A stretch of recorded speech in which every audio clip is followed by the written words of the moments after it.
people. It's episode 42. Do the math. That is 294 days. 294 days of this frickin' nonsense. When is it going to end? I'm puzzled, okay? I'm puzzled by a lot of shit lately, actually. I'm puzzled by the rules and regulations that are in place, put into place by our local government. Like, what are we allowed to do? What are we not allowed to do? It's not too frickin' clear at all. And, yeah, whatever. If you can unpuzzle me, sure, please do so. It is National Bootlegger Day. And, yeah, this is a little bit of a scam because I think it is actually sponsored by this company that makes rye whiskey that were actually bootleggers during Prohibition. So, I know, yeah, you can drink a little rye whiskey. Why not? Is it going to kill you? It might.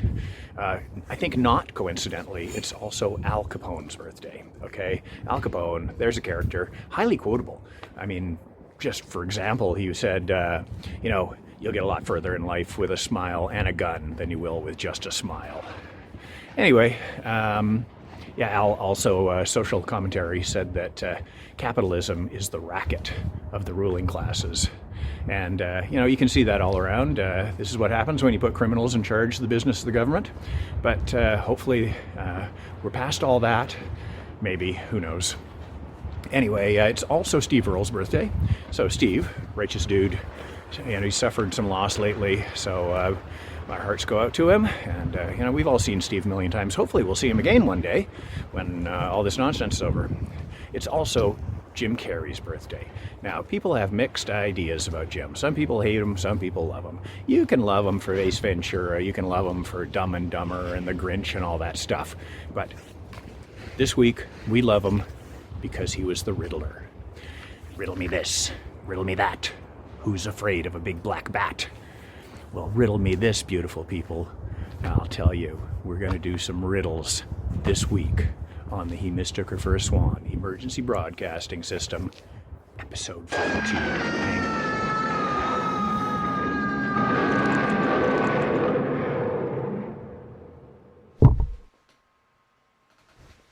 Riddles. Riddles are serious business. Riddles have been around forever. Riddles have consequences. Riddles are like war, especially like in the folklore world, where there's always like these impish little devils that are challenge you when you're walking through the woods with a bunch of riddles, and like if you don't get the answer right, bad things can happen. Like, you could die, you could go to hell, you could lose your land, your love, and terrible things can happen if you can't do a riddle. So it's like war. It's mental war. What riddles are. Like they're kind of ways to like engage you mentally, right? And challenge you mentally.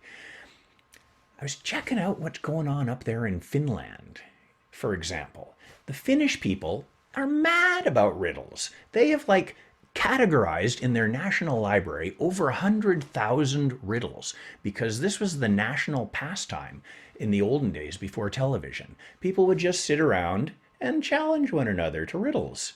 And it was like a family thing to do, but it was pretty frickin' brutal. It was like combat, right? And if you couldn't get the answer to your riddle, they would send you off to a corner that they called the numbskull place. Well, nobody wants to go to the numbskull place, right? Because then people are mocking you and making fun of you, and you got to get out of the numbskull place as quickly as you can, or you're never going to have any kind of success in life. So, yeah, the Finnish riddles they're a little different than the English ones. Like, they don't have that format like, what am I? You know what I mean? They've got things like, one goose, four noses. And then, all those little Finnish laddies and lassies that scratching their heads, and the cleverest one of them all goes, it's a pillow. One goose, four noses. It's a pillow. Those Finns, they're so clever. The English, another sort of northernish people. Now the English, they left us this giant book of writing in Old English called the Exeter Book. And it was put together like in the late 900s. So it's written all in Old English. So unless you're really a brainiac, you can't understand it at all. You don't know what the hell they're talking about. But there are, fortunately for us, some brainiacs, and then they've translated all this stuff. So here's the deal about the Exeter Book. It's like this giant tome of English knowledge, right? So you'd think that the English would want to like record something for the future, right? You know, here, these are our gods, these are our kings, this is what we believe in. We're English, rah, rah, rah. No. Okay, so there's some bunch of great poems in there, but really, what you see in the Exeter book is they've left us riddles. There's 92 riddles that they've left us. And being the pricks that they are, there's no answers. So they've left us 92 riddles with no answers. And these riddles are they're pretty cool, actually. They're kind of written down in the form of a poem. And, you know, there's all sorts of different ones. There's some where the answers are like, you know, animals or you know, farm implements or stuff. And there's some that are pretty freaking bawdy. You know, there's some where it's not too clear if the answer is a dick or an onion. I'm sorry, it's not my fault. It's those old English people. They're randy. They're always thinking of rude things. So anyway, lots of double entendres and you know, sexual innuendos and stuff like that, and then a bunch are like, you know, kind of religious and stuff. But you know, they're all kind of long and kind of in the form of a poem. And like I said, there's no answers, but a lot of people have figured out the answers to a bunch of them. But on the other hand, it's something that even to this very day, people find fascinating because a lot of them, we're not too sure what the answer is, right? So people are going back to these old English riddles and like they're learning old English, like they're really getting her, right? And they're doing it and trying to figure it out. And the riddles are so beautifully written, but they're puzzling, right? So it's like a Japanese Zen meditation thing that you just think, oh God, what could it be? What are they talking about? They're blowing my mind. And so people to this very day are still trying to figure out the answers to some of the riddles and to propose different answers than the ones that are accepted. So since we are the He Mistook Her for a Swan broadcasting system here, our favorite is the Swan riddle. So there is one where we're pretty sure that, you know, we know what the answer is. And the Swan riddle, it's kind of a poem in two short little stanzas, and it kind of starts off saying, you know, my clothing is silent when I step on the earth, and when I settle down on buildings, or when I'm in the water. But once in a while, my clothing is lifted up by the power of the clouds and the air, and I'm flying over the homes of heroes, and it bears me up, and I make a sound. It's the only time I make a sound is when this magical thing happens that bears me up. Well, in Old England, swans were mostly the Cygnus swans, which were mute. So they didn't make a lot of noise, but when they actually flew, they made noise. So the Swan riddle. Other people have suggested that it's your soul, but, you know, whatever. That's what I'm saying, is, you know, you can meditate on these things and you can come up with kind of different answers if you want. So anyway, riddle me this, my beautiful friends. How can it be that we've gone through 41 full episodes of the emergency broadcasting system and have not once mentioned the name Francis James Child? Well, I don't know the answer to that.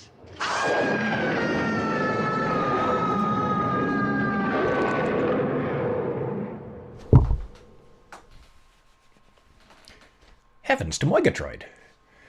Anyway, Francis James Child. You're probably wondering, who, what, why should I care? Well, I'll tell you. So we've been doing these shows, these 41 episodes, and we've been talking about folk and folk rock and folk lore and, you know, other nonsense.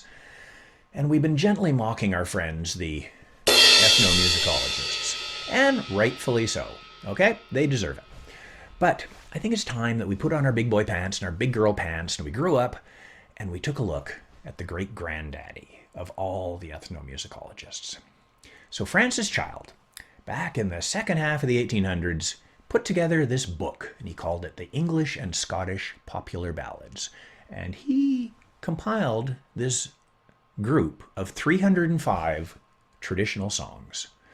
And he took each one of those songs and he analyzed it, he dissected it, he took it apart, and he made all like lists of, oh, this song is related to that song and this song has the same verse as that song. Very scholarly, eggheady stuff. But most importantly, he gave every song a number. So number 1 to number 305. So what happened is this book was almost immediately recognized as the freaking Bible of folk music. So the songs gradually became associated with their number. So, Joan Baez in 62 actually came up with a good word. She came up with this word, folk one-upsmanship. And she said, folk one-upsmanship absolutely requires that if you do a ballad, you have to refer to it as Child 10 or Child 127. You had to know the number. Well, this is kind of pretentious bullshit, but it is what it is. And in fact, everybody did. All those guys in Fairport and Steel Eye Span and Pentangle, Birchen, Shan Briggs, they knew if they were doing a ballad that it was Child 27. And they'd say so. So this work was so important and so influential that his numbering system actually kind of became the names of some of these songs. So these songs that, some of them are about, real people, kings and queens and princesses and stuff like that. Some of them are fairy tales. And some of them are, they're about Prince Arthur and Robin Hood and stuff. So it covers a lot of ground. Some of them are pretty bawdy. Some of them are rude. Just like the English, Old English riddles there. What is with English people? They got one-track minds. Anyway, there you go. Did I mention to you that Child was born in Boston? So he's a Yank. He's not even a Brit. Now that's puzzling, isn't it? So anyway, Child was, he was born to a fairly poor family. His dad was a sailmaker, so a laborer, right? But the cool thing was, in Boston, back in those days, they had this fantastic public education system. So because young Francis Child was so brilliant, he was at the top of his class all through school, and basically he got to go to Harvard, even though his dad was poor. So finally he goes to Harvard, he excels, he's the top of his class. He becomes the first professor of English literature at Harvard, the son of a lowly sailmaker. I think that is a beautiful thing, like that is the American dream, right? So anyway, so he had time and he had resources and he had interest to just research all these songs, and that's exactly what he did. And he put this book out, and it is the freaking Bible of folk music. So here's where I'm going with this. Song number 1, the very first song. He could have picked any one of 305 songs, but the very first song he picks is a riddle. It's a riddle song. It's called Riddles Wisely Expounded. So what's up with that? I don't know.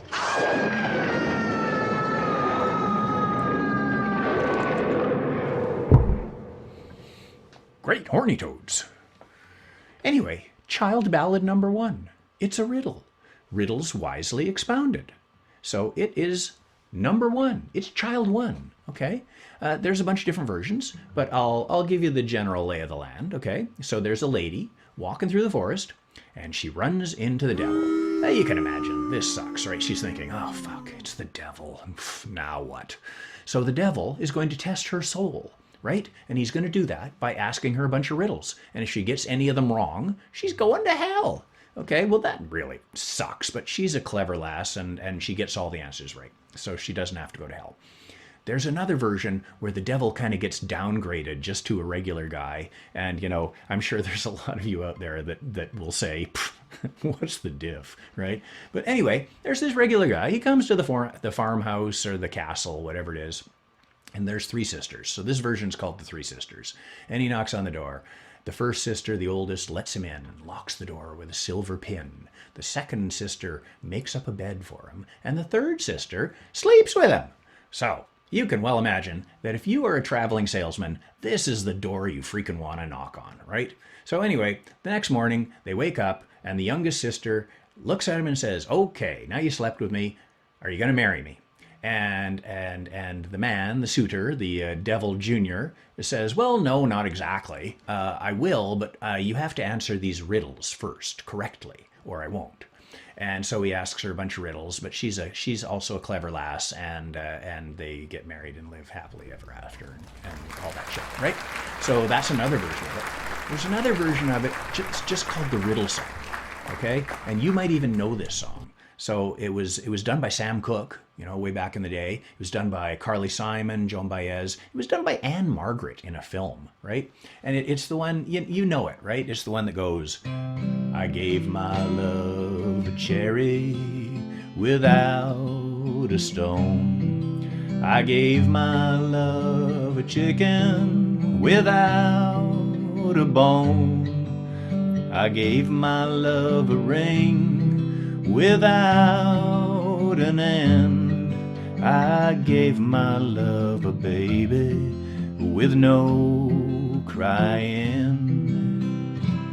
Well, there's lots of interpretations there, but basically the cherry without the stone is a cherry when it's just a flower, okay? The chicken without a bone is the egg. The ring, I don't know. Anyway, you get it. You answer it. I'm not going to do all the work for you. You riddle it out. So you get the idea. But my favorite thing about this song is it's in the film Animal House, and there's this dude sitting on a stairwell, and there's all these starry-eyed little girls, just so impressed, and he's singing this song, I gave my love a cherry. And John Belushi comes walking down the stairs, and he's big and he's bad and he's got his toga on, and he just stops next to this guy. He's not even looking at him, and he's listening to the song. You can tell he's getting more and more irritated, and finally he just grabs the guy's guitar and El-Kabong just breaks it in half, which I think is perfect. That kind of shit gives folk music a bad name. Folk music is dark, deep stuff, and this is kind of, oh, God, can't stand it, right? So I'm going to do a version of Child 1, and it's the one that's called The Devil's 9 Questions. Okay, so this song I know from a lady who recorded it with Alan Lomax, one of our favorite ethnomusicologists friends. Okay, and she, Texas Gladden is the lady's name, and she did this song. Texas Gladden was pretty remarkable. She had a great singing voice. She knew a million songs, but she was just a mom, living out there in the hills, but she just loved singing these songs and keeping them for posterity. And one of the songs she knew was The Devil's 9 Questions. Okay, so it's pretty much what I said. The lady's walking through the forest, runs into the devil. Oh shit. And riddles ensue. So I gotta tell you a couple things first, okay?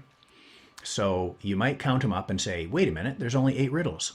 So in the refrain of every verse, the devil asks her if she is the weaver's Bonnie. And I don't know why the devil is so interested in her love life, okay? Maybe the weaver is God. I don't know. You riddle it out, okay? But anyway, that's the 9th riddle, okay? The other thing is the last riddle is what's meaner than womankind. Now, don't get mad at me. It's traditional song, okay? But you got to remember who's asking the question. The devil. He's a well-known jerk, right? Okay, so he's asking this question. He's trying to get her goat. And her answer is the devil is meaner than womankind. Okay, so she gets him. She gets him. There's actually a great version of the song. I don't do this verse, but there's a good one where she actually names him. She says, "You are the devil's father's son." That's a bit of a riddle right there. So and he realizes, shit, she's named me, and he explodes in a column of flame. So that'd be a great ending for a song, eh?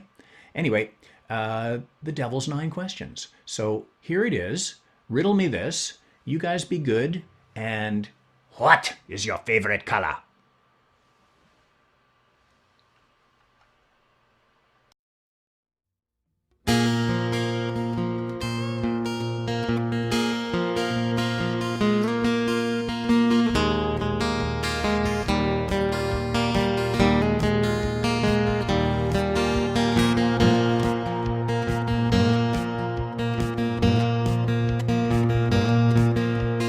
You don't answer my questions, 9.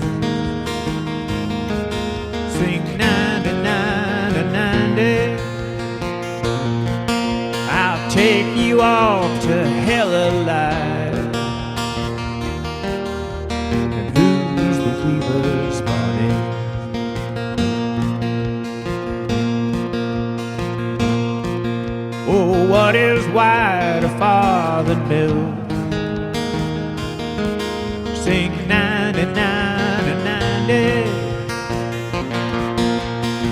what is softer far than silk? And who's the weaver's bonnet?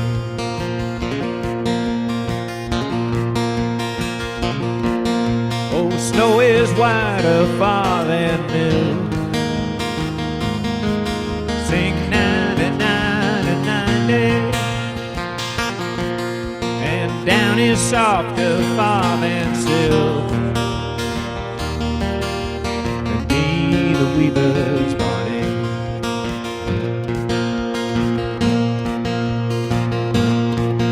And what is higher than a tree? Sing 99 what is deeper than the sea? And who's the weaver's bonnet?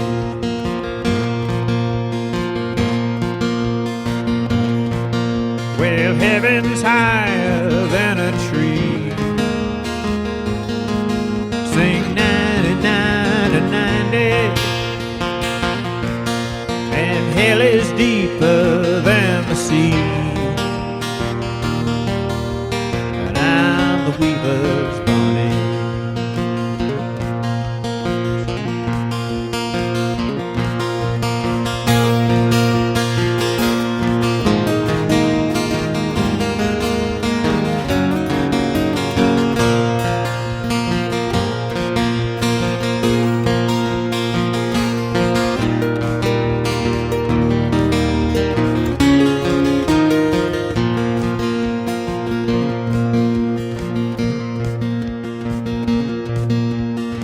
What is louder than a horn? Sing 99 and what is sharper than a thorn? Who's the weaver's bonnet?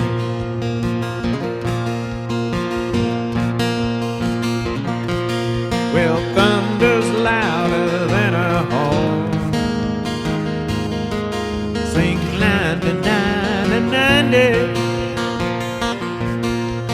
death is sharper than a thorn. I'm the weaver's bonnet.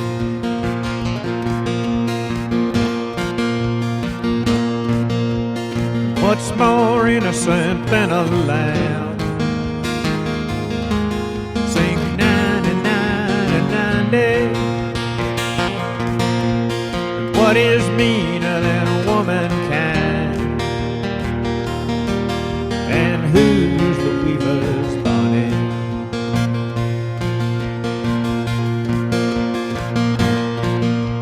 A babe's more innocent than a lamb. Sing 99 and the devil's meaner than a womankind.